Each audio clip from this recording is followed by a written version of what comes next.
चरितम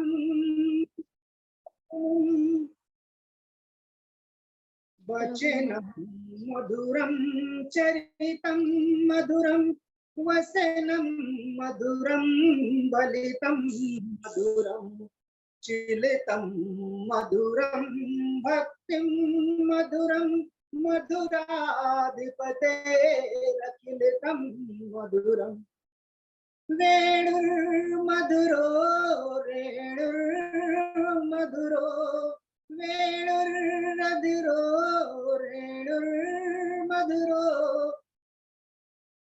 पादौ मधुरो मधुरं मधुरो नृत्यं मधुरं संख्यं मधुरं मधुराधिपतेरखिलितं मधुरं गीतं मधुरं पीतमे मधुरं भोक्तमे मधुरं सुखं मधुरं रूपमे मधुरं तिलकमे मधुरं मधुराधिपतेरखिलितमे मधुरं कर्णं मधुरं कर्णमे मधुरं हरिणं मधुरं स्मरणं मधुरं बलितं मधुरं समितमे मधुरं मधुराधिपतेरखिलितं मधुरं गुञ्जा मधुरा मधुरा मधुरा गुञ्जा मधुरा माला मधुरा यमुना मधुरा वीची मधुरा सलिलं मधुरं कमलं मधुरं मधुराधिपतेरखिलितं मधुरं। बोलिए युगल सरकार के चरणों में कोटि कोटि प्रणाम।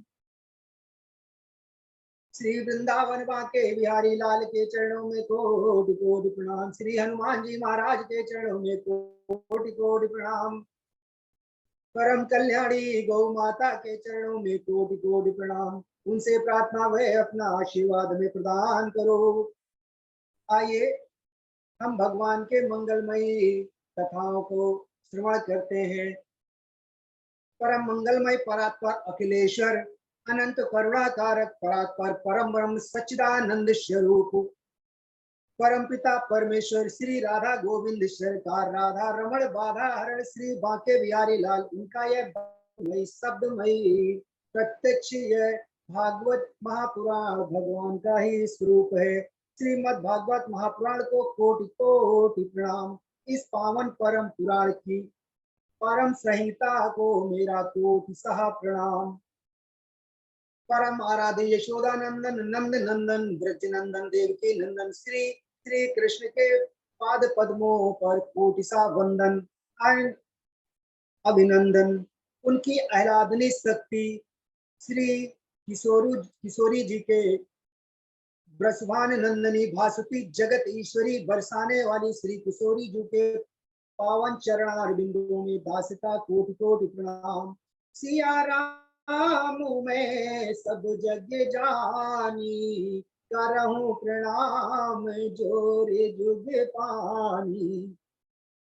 आइए पिछले दिनों मैंने आपको जो कथा सुनाई, जब पांडव जो है भगवान समझाने लगे धर्मराज और चारों भैयाओं को, तो उन्हें बात चूंकि बराबर के थे समझ में नहीं आ रही थी, तो भगवान कृष्ण ने ये सोचा कि किसी बुजुर्ग आदमी के पास चला जाए, क्योंकि जो बुजुर्ग होगा तो ये बच्चे उनकी बात मान। और वहां पे जब लेके जाते हैं तो धर्मराज जो है पितामह से प्रश्न पूछते हैं और कहते हैं पितामह ये धर्म और अधर्म क्या है। इस तरीके से पितामह जो है धर्म के लक्षण बताते हैं और अधर्म के लक्षण। धर्म के लक्षण क्या बताए? बोले हे धर्मराज, पवित्रता, जप, तप, दया, दान और सत्य, ये धर्म के लक्षण हैं। और असत्य के लक्षण यानी अधर्म के क्या कारण? बोले जहां पर असंतोष व्याप्त हो, मांस मदिरा का सेवन हो रहा हो और अपवित्रता हो, और जो जो लोग ब्राह्मण संत और शास्त्रों की न माने वो अधर्म के कारण है। इस तरीके से जब पितामह ने पांडवों को उपदेश दिया तो पांडव जो है पितामह को नतमस्तक करके प्रणाम करते हैं और कहते हैं कि किसी भी प्रकार से भगवान संतुष्ट हो जाते हैं। तो व्यास जी महाराज ने एक प्रमाण दिया, उसी प्रमाण को कहते हैं, संत लोग कहते हैं, और प्रमाण दिया क्या, दयाया सर्वभूतेषु संतुष्टया एनके निवा सर्वेन्द्र शांत तुष्यास्तु जनार्दनः। किसी भी प्रकार से हे प्रभु, मेरे पूर्व के जन्म में जो पाप हुए हैं, अभिशाप और ताप हुए हैं, या इस काल में रोज हमसे नित्य अपराध होते हैं, किसी भी तरह से हे भगवान आप संतुष्ट हो जाइए। इस तरीके जब भगवान श्री कृष्ण पितामह के उपदेश दिलाते हैं तो धर्मराज भगवान श्री कृष्ण को धन्य धन्य करते हैं और प्रणाम करते हैं कि अगर आज आप नहीं होते तो पितामह के ये सुंदर वचनों को हम कैसे जान पाते कि धर्म और अधर्म क्या है। जब इस तरीके से बताए तब पितामह ने अपना भगवान को अपना शरीर जब छोड़ा तो भगवान के आनंदमय लीलाओं को याद किया और याद करते हुए उन्होंने अपने शरीर को छोड़ा और देवता पुष्प बरसाने लगे और दुदुम्बी बजाने लगे। क्योंकि पितामह जैसा भक्त भगवान श्री कृष्ण का और कोई नहीं हुआ। तो यहाँ पे भक्तराज पितामह और भगवान श्री कृष्ण, पितामह ने भगवान से कहा था कि हे प्रभु, जिस तरीके से हम लोग जो है अपने कैरियर की तैयारी करते हैं, कहीं तीर्थ में जाते उसकी तैयारी करते, शादियां होती उसकी तैयारी करते हैं, तो पितामह ने भगवान से एक वरदान और मांगा। क्या? पितामह ने कहा हे प्रभु, जब मेरा अंत समय आए तब कृपा करना कि मेरे सामने आप प्रत्यक्ष आके प्रकट हो जाए। तो भगवान श्री कृष्ण जो है वही पितामह का अंत समय था और भगवान का चिंतन कर रहे थे। कहने का तात्पर्य है कि भगवान से एक विनती और करो, हे प्रभु, जब मेरा अंत समय आए तो मेरे सामने आप ही रहना और गोविंद का नाम मुख से निकले। कहा, किसी संत ने लिख दिया क्या, जब प्राण कंठे आए कोई रोग ना सता, प्राण कंठे आए कोई रोग ना सताए।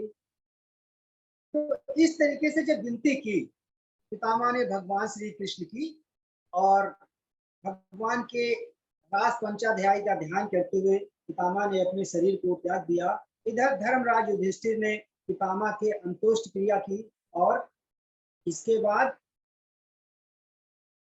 सूत जी महाराज कहते हैं, सुनकादियों को कथा सुनाते हैं, ये कहते हैं सुनकादि ऋषियों ने प्रश्न किया कि हे गुरुदेव, आप हमें ये बताइए कि जब पितामह ने शरीर त्याग दिया और धर्मराज भगवान श्री कृष्ण के साथ में हस्तिनापुर आ गए तो महाराज परीक्षित का जन्म कैसे हुआ? उस समय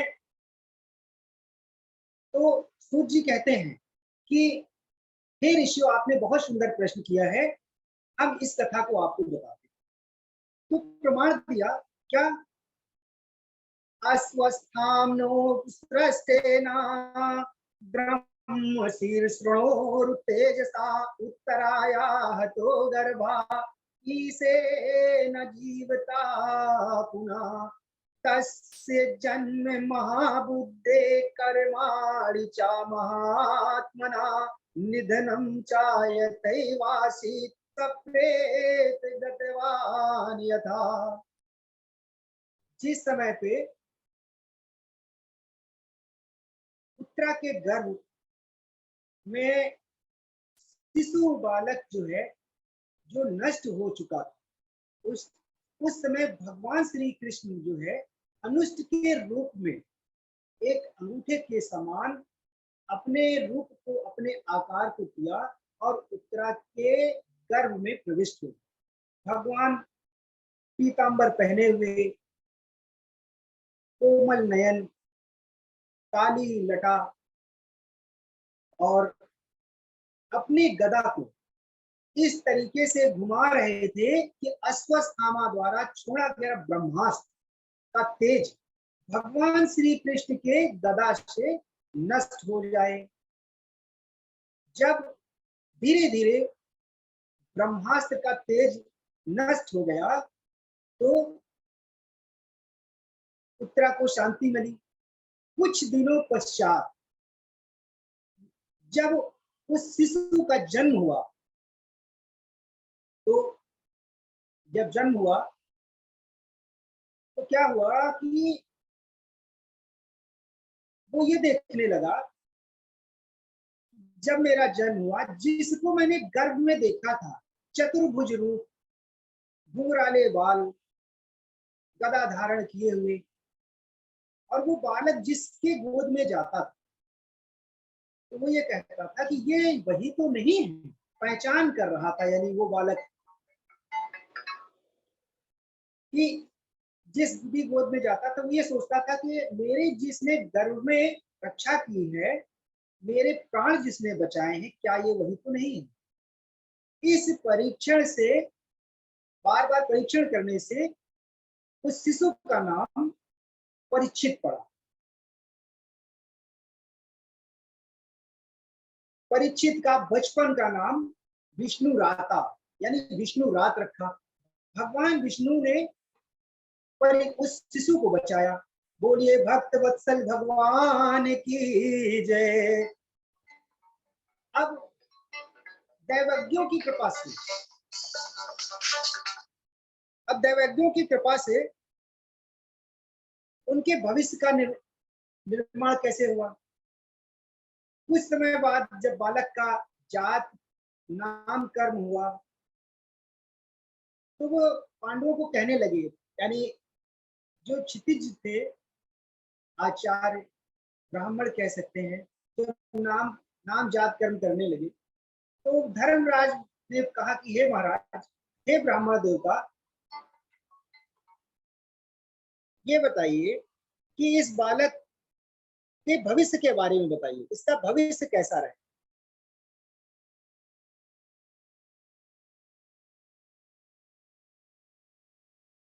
उन्होंने जब कुंडली देखी तो बोले कि इसका भविष्य तो बहुत उत्तम है, ये अपने राज्य में ब्राह्मणों की सेवा करने वाला, दान करने वाला और जप तप करने वाला, और रघुकुल नंदन के यहाँ पे पुरुषोत्तम श्री राम की तरीके से करुण रूपी करुणा कारक होगा, शरणागत होगा। जो इनकी शरण में आएंगे उसको ये रक्षा करेंगे और सहायता करेंगे, और भगवान कृष्ण की तरीके से इनका दिल उदार होगा और भक्त वत्सल होगा। इस तरीके जब आचार्य कहने लगे तो धर्मराज बड़े खुश हुए और इतने बड़े दानी हो गए कि संसार में इनका नाम होगा। और लेकिन एक इनकी कुंडली में एक दोष भी है महाराज। बोले वो क्या। जैसे ही दोष सुना तो धर्मराज जो है थोड़ा चिंतित हो गए। बोले वो दोष क्या है वो बता। बोले दोष ये कि एक ब्राह्मण यानी एक ऋषि मुनि के श्राप के कारण इनकी जो मृत्यु होगी वो तक्षक नामक नाग के डसने से राजा परीक्षित की मृत्यु होगी। लेकिन हे धर्मराज, आप बिल्कुल चिंता न करिए। जिस समय इनकी मृत्यु का समय निश्चित होगा तो एक भगवान के अवतार सुखदेव मुनि का संग होगा। और यहाँ पे ये कहा गया कि सुखदेव मुनि क्यों, अरे जब साधु संतों का संग कर लेंगे ना तो जीवन के दुख और कष्ट दूर ही हो जाएंगे। राजा परीक्षित हमें ये संदेश देते, राजा परीक्षित ने किसका संग किया, यानी संत का। संत यानी संत के रूप में, यानी भगवान के रूप में संत ही आए थे। अब आप देखिए, पांडवों के साथ में भगवान थे, लेकिन पांडव उनको कभी भगवान नहीं समझते थे। कहते थे कि हमारे सारथी, हमारे मित्र, हमारे हमारे सलाहकार हैं। इसी तरीके से भगवान ने जब, यानी भगवान श्री कृष्ण ने सुखदेव भगवान को भेजा तो एक संत के रूप में। तो मैं तो कहूंगा, मेरे से किसी ने प्रश्न किया कि भाई हम तो गुरु क्यों करें, और किसी ने नहीं, मेरे पास कम से कम सैकड़ों उदाहरण हैं कि गुरु करना बेकार की बात। मैं तो अपने भगवान को मानता हूँ, शंकर भगवान की पूजा करता हूँ, किसी ने कहा कन्हैया की पूजा करता हूँ, किसी ने कहा मैं दुर्गे माता की पूजा करता हूँ, वही मेरे इष्ट देव है। तो मैंने वहां पे वो कहा, ये बताइए, चलिए आपकी बात मैं मान लिया कि गुरु करने की कोई जरूरत नहीं, लेकिन आपके दुख तो कौन दूर करेगा। मैंने एक बहुत छोटा सा उनको उदाहरण देके कम शब्दों में समझा दिया। ये बताइए कि हमारे भगवान जो है उनके गुरु कौन है। भगवान को गुरु करने की क्या जरूरत है। ब्रह्मा विष्णु महेश आदि देवताओं को गुरु करने की जरूरत क्या है। तो थोड़ा सा मन में बात ठनकी। मैंने कहा उनके गुरु कौन है, बोले बृहस्पति देव। मैंने कहा खुद भगवान होने के बाद में गुरु क्यों किया, और चक्रवर्ती राजाओं ने गुरु क्यों किया। यानी चक्रवर्ती राजा दशरथ के यहाँ पे भगवान स्वयं प्राकट हुए, और इधर यशोदा नंदन, यशोदा मैया नंद बाबा के यहाँ पे भगवान कृष्ण, उनके यहाँ भी गुरु। भगवान का अवतार होने के बाद गुरु की क्या जरूरत। तो मित्रों, गुरु की हर पल जरूरत होती है। गुरु ऐसा होना चाहिए जो आपकी बात सुन सके, आपके दुखों को सुन सके और कुछ निवारण हो कर सके। ऐसा गुरु नहीं कि आपने टीवी में देखा, पंडालों में देखा, लाखों की भीड़ है तो बोले यही संत तो अच्छे हैं। अब दीक्षा तो ले लिया आपने पंडाल में बैठ के, उन्होंने माइक से मंत्र फूका और बस। अब आप इंतजार कर रहे हैं कि हमें गुरु के दर्शन, गुरु से बात कब होगी, हम अपने मन की बात कब कहेंगे। तो मैं तो बताऊं, मैंने बहुत सर्च किया, और कहते हैं बिन सत्संग विवेक न होई, राम कृपा बिन सुलभ न सोई। यानी बिना गुरु के तो सत्संग भी नहीं मिले।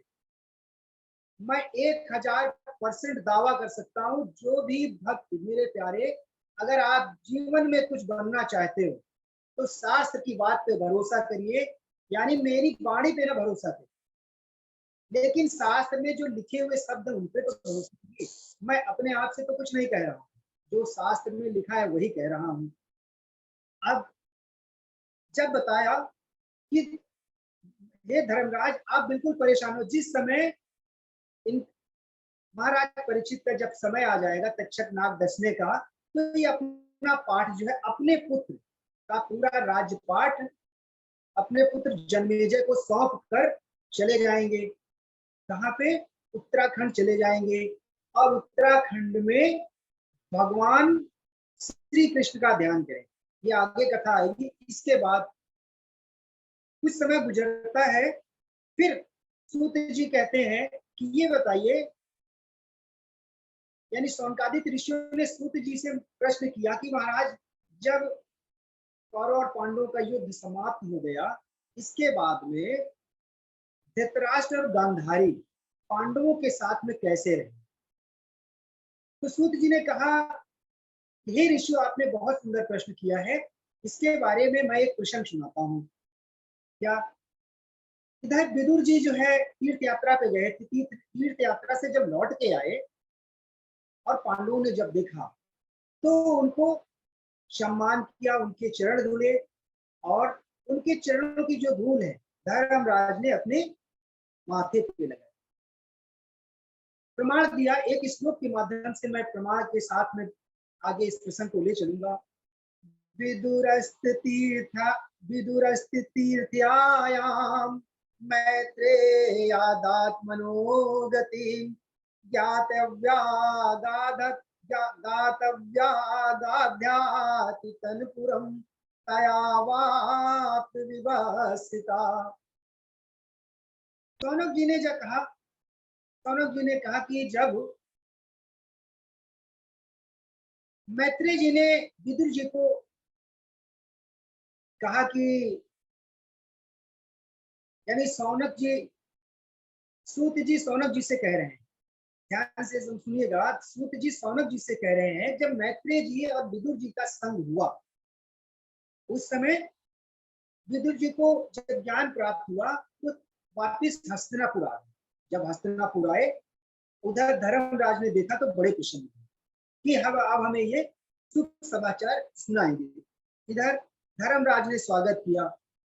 एक दिन की बात है कि विदुर जी एकांत में सो रहे थे। देखा कि गांधारी और धृतराष्ट्र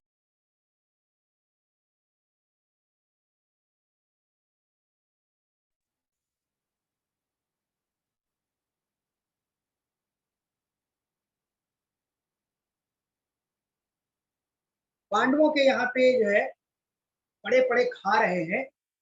तो विदुर जी रात में जाते हैं धर्मराज के पास, यानी धृतराष्ट्र के पास में, कहते हैं महाराज, जिन पांडवों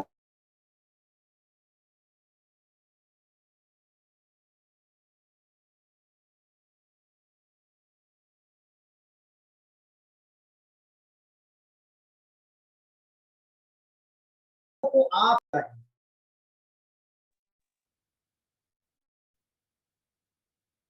आ गया, जिन पांडवों को आपने लाछा जला के उनको मारने का प्रयास किया, भीम को आपने विष दिया, उन्हीं के टुकड़ों पे पल रहे, शर्म नहीं आती है महाराज, आपको धिक्कार है ऐसे जी। तो कहते हैं कि ये बताइए, मैं तो असहाय हूँ, अंधी अंधा हूँ, कहाँ जाऊं। तो कहते हैं यदि हृदय में आस्था है, यदि हृदय में आस्था है तो बंद दरवाजे में रास्ता है। जरा सा भी हमारे आपके अंदर कहीं भी विश्वास है तो ये समझिए, बार बार हमारे गुरुजी कहते हैं ना, तो मुझे थोड़ा सा दुख होता है कि वक्ता तो हम बनना चाहते हैं, भागवत तो सीखना चाहते हैं। अभी मैं परसों की बात करूं तो हमारे एक सहपाठी बहुत अच्छी बात कहे कि भाई, ज्ञान और भक्ति में बड़ा अंतर। मुझे वो बात दिल में छुई। और गुरुजी ने एक बात कही कि भागवत सीखने में 4 से 5 साल लग जाते और 6 महीने हम लोग यहाँ पे टाइम नहीं देते। ये तो अपने अपने भाग्य की बात है। खैर, गोविंद सब पे कृपा करे। क्रोध में भी भगवान मिलते हैं, आलस्य में भी मिलते हैं, और प्यार में भी मिलते हैं, वात्सल्य में मिलते हैं। ये तो जैसी जिसकी भावना वैसे होंगे। आप कहें तो मैं छोटा सा यहाँ पे आपको मैं कहानी सुना सकता। कहानी बहुत अच्छी है। मतलब मार्कंडे ऋषि जी जो है काशी में विराजमान थे और डेली गंगा स्नान करते थे। एक दिन गंगा स्नान करते करते एक गणिका भी उसी घाट पे स्नान कर, और मार्कंडे ऋषि जैसे ही नहा के निकले तो बेचारे बड़े दुखी हो गए, अरे कहाँ से इस गणिका का हमने जो है आज दर्शन कर लिया। उनके मन में, मार्कंडे ऋषि के मन में खिन्नता आ गई। बोले कि उस गणिका क्या कहती है, अरे महात्मा जी क्यों इस तरह देख रहे हो घूर घूर के, जहां तुमको जाना है वहीं हमको भी जाना है। ये बात उस गणिका की मार्कंडे ऋषि के मन कर गई और उन्होंने जब तक छोड़ दिया, आश्रम में बैठ गए। इधर बाबा विश्वनाथ जो है अपने भक्त का इंतजार करते हैं कि मेरा भक्त आएगा, मेरा अभिषेक करेगा। एक दिन हो गया, 2 दिन हो गया। एक दिन बाबा भोलेनाथ स्वयं साधु के रूप में वहां पहुंच गए। बोले, अरे ब्राह्मण देवता, आज आप अभिषेक करने नहीं आए। बोले, अरे प्रभु मत पूछिए, हमें बड़ा दुख है और इसलिए नहीं आया। उन्होंने प्रसंग बताया। एक गणिका ने कहा, अरे क्यों जब तक करते हो, क्यों भागवत सीखते हो, क्यों संतों की पूजा करते हो, जहां आपको जाना वहां हमको जाना है। देखिए, उधर बाबा भोलेनाथ जो ब्राह्मण के अवतार के रूप में प्रकट हुए थे, 2 लकड़हारे वहां से जा रहे, और जब दोनों को बुलाया, दोनों के सिर पे लकड़ी का गट्ठर था। एक के सिर पे सूखी लकड़ी और एक के सिर पे गीली लकड़ी। उन दोनों को बोला, बंधुवर ये लकड़ी के गट्ठे यही उतार दीजिए, और वो लकड़ी के गट्ठे वही उतार दिए थे। हम मार्कंड से कहते हैं कि इसमें आग लगाइए। सूखी लकड़ी में जब आग लगाते हैं तो वो फुर्र से जल जाती है, और गीली लकड़ी में जब आग लगाती है तो वो धू धू करके जलती और सुलगती रहती है।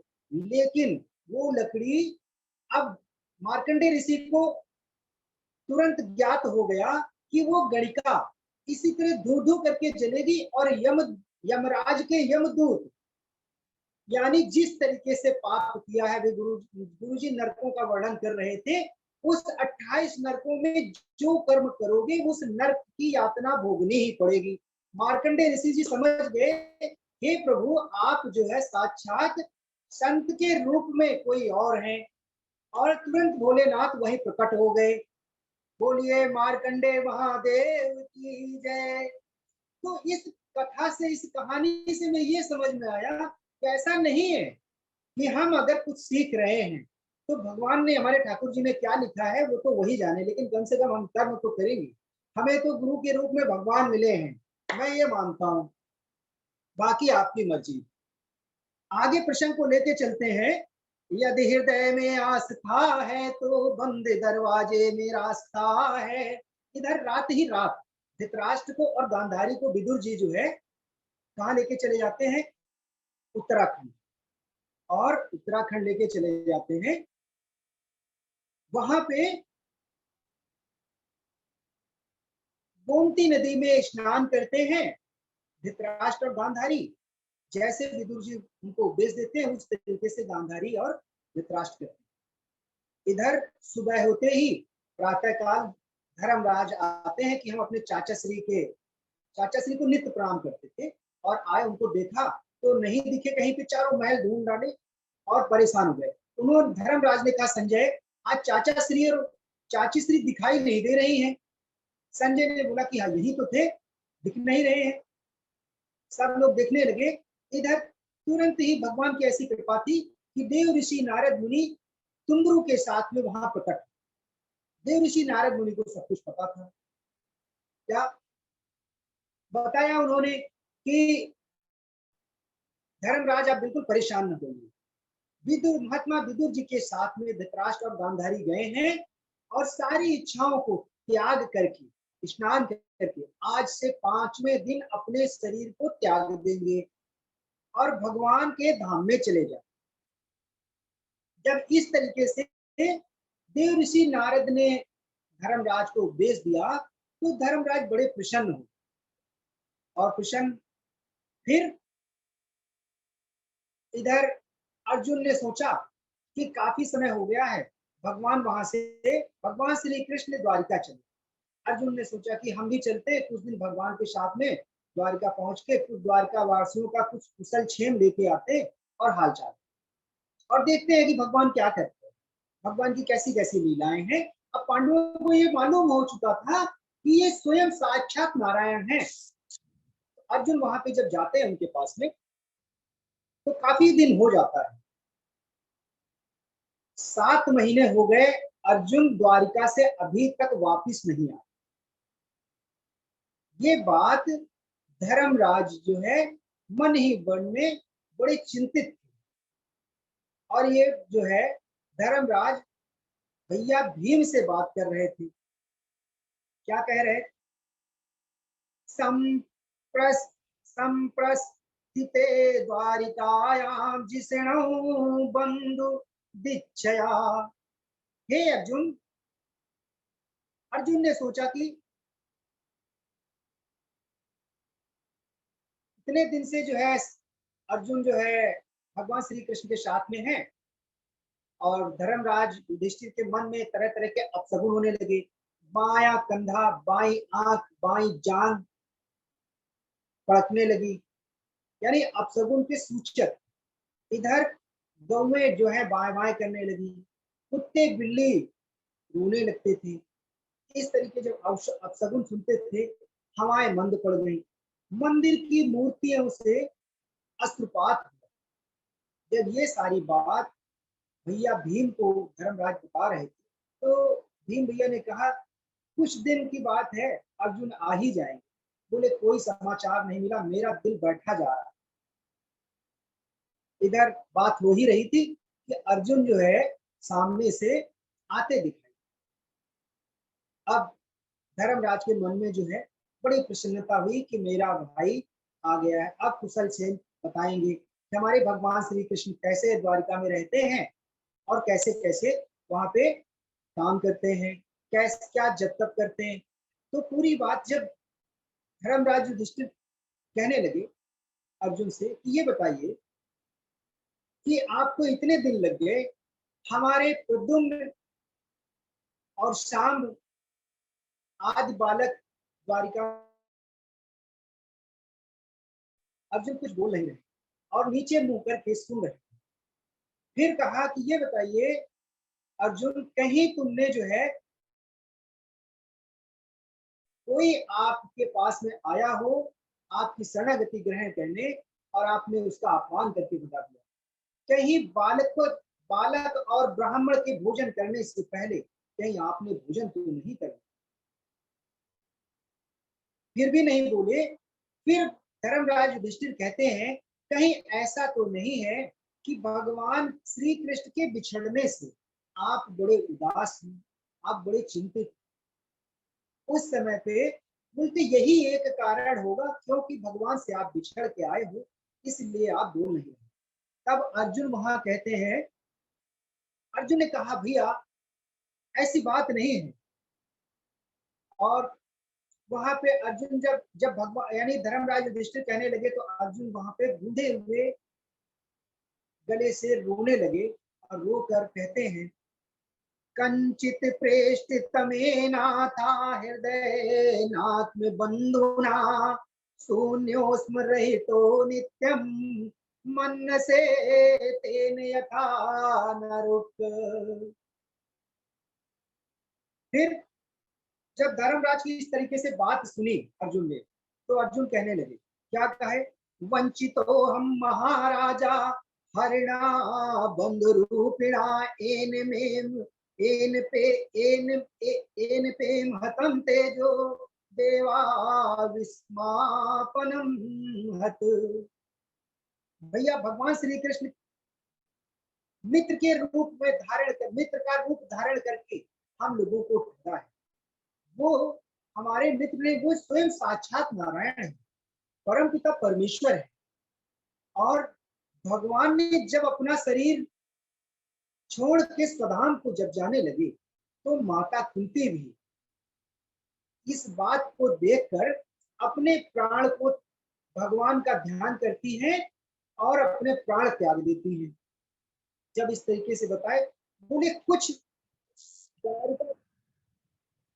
रानी और द्वारिका के यानी भगवान श्री कृष्ण की कुछ पत्नियां और द्वारिका वासियों को जो है हम जब लेकर आ रहे थे तो रास्ते में हमें कुछ भीलों ने आक्रमण कर दिया और इस तरीके से परास्त किया कि बोले कि मैं वही अर्जुन हूं कि जो भगवान श्री कृष्ण के होते हुए मैंने राजा द्रुपद की कन्या द्रौपदी मत्स्य भेदन करके उनको मैंने पाया और मैं वही अर्जुन हूं जो कि अनेकों सूरवीरों मैंने अपने बाण से भगवान की कृपा से परास्त। और तो और क्या कहूं, मैं दानों से इंद्रप्रस्थ को प्राप्त किया उन्हीं की कृपा से। आज जब भगवान चले गए ना और द्वारिका वासियों को बुला रहे थे तब हमारे साथ में